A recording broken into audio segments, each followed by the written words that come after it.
Welcome to Biothuli 12th standard biobotany lesson 1. இந்த லெசன்ல நம்ம இன்னைக்கு அடுத்து பார்க்கக்கூடிய இம்பார்ட்டன்ட் டாபிக்னு பாத்தீங்கன்னா இந்த பாக்ஸ்ல உள்ள டெரர் ஆஃப் பெங்கால் என்ன பிளான்ட்னு தெரியுதா? இதன் தமிழ் பேர் வந்து வாட்டர் ஹைசின்த், ஆகாய தாமரை, நீர் தாமரைன்னு சொல்லுவோம். அதோட பொட்டானிக்கல் நேம் ஐகார்னியா கிராசிபஸ் அப்படின்னு சொல்லுவாங்க. இந்த தாவரம் பாத்தீங்கன்னா பாக்குறதுக்கு ரொம்ப ஒரு அழகா இருக்கும், லீஃப் அழகா இருக்கும்.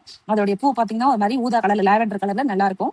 இந்த பிளான்ட்டை வந்து ஏன் டெரர் ஆஃப் பெங்கால், ஏன் ஒரு அச்சுறுத்தக்கூடிய பிளான்ட் அப்படின்னு சொல்றாங்கன்னா, இந்த பிளான்ட்டோட நேட்டிவ் பாத்தீங்கன்னா தென் அமெரிக்கா. ஓகேவா? அங்க வந்து நீர்நிலையை அழகுபடுத்துறதுக்காக வளர்க்கக்கூடிய ஒரு தாவரம். சோ பிரிட்டிஷ்காரங்க ஆட்சி காலத்துல இது வந்து பெங்கால் சைடு வந்ததா சொல்றாங்க அந்த பிளான்ட். இதை ஏன் அப்படி சொல்றாங்கன்னா, இந்த பிளான்ட்டுக்கு பாத்தீங்கன்னா எனிமீஸே கிடையாது. எனிமீஸ் என்ன அர்த்தம்னா, ஒரு தாவரங்களுக்கு எனிமி யாருன்னா ஆடு மாடுகள் தான். அதுங்கதான் போய் அந்த தாவரத்தை சாப்பிடும். ஆனா இந்த பிளான்ட்டை பாத்தீங்கன்னா எந்த ஆடு மாடுகளுமே உணவா எடுத்துக்காது. அதனால இந்த பிளான்ட் என்ன பண்ணும்னா ரொம்ப ரொம்ப வேகமா வளர்ந்துடும். ஆல்மோஸ்ட் ஒரு வாரத்துக்குள்ளேயே ஒரு நீர்நிலையே இதுங்க ஆக்கிரமிச்சிடும்.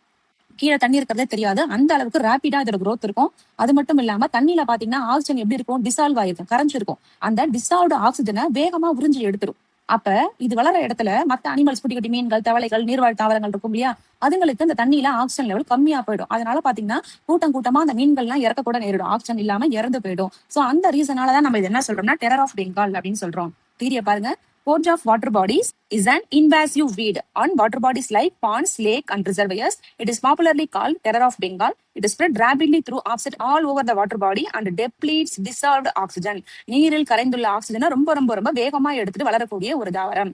அதனால என்ன ஆகுது, and causes death of other aquatic organisms. So அதனால இது வளர இடத்துல பாத்தீங்கன்னா மத்த அந்த அனிமல்ஸ்க்கு, விலங்குகளுக்கு வந்து என்ன இல்லைன்னா ஆக்சிஜன் கிடைக்காம போயிடுது. அடுத்து நம்ம பார்க்கக்கூடிய ஒரு இம்பார்ட்டன்ட் கொஸ்டின், இந்த டூ யூ நோல பாருங்க. கிரையோ பிரிசர்வேஷன்.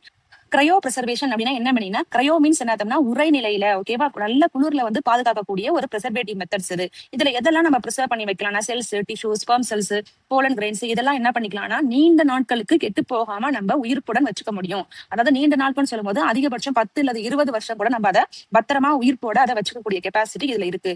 இதுல என்ன எடுத்துக்கிறோங்கிறது, எந்த வெப்பநிலையில அதை பாதுகாக்கிறோங்கிறது ரொம்ப ரொம்ப இம்பார்ட்டன்ட். கவனிங்க. இந்த கிரையோ பிரிசர்வேஷன்ல எதை யூஸ் பண்றாங்கன்னா லிக்விட் நைட்ரஜனை யூஸ் பண்றாங்க. இந்த டெம்பரேச்சர் தான் ரொம்ப முக்கியம். என்ன டெம்பரேச்சர் யூஸ் பண்றாங்க? -196°C.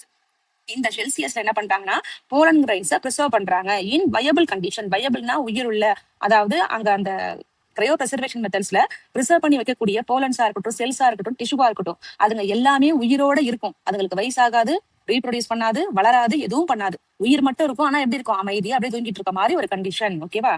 For prolonged duration, நீண்ட நாட்கள் வரைக்கும். This technique is called cryopreservation and is used to store pollen grains of economically important crop for breeding programs.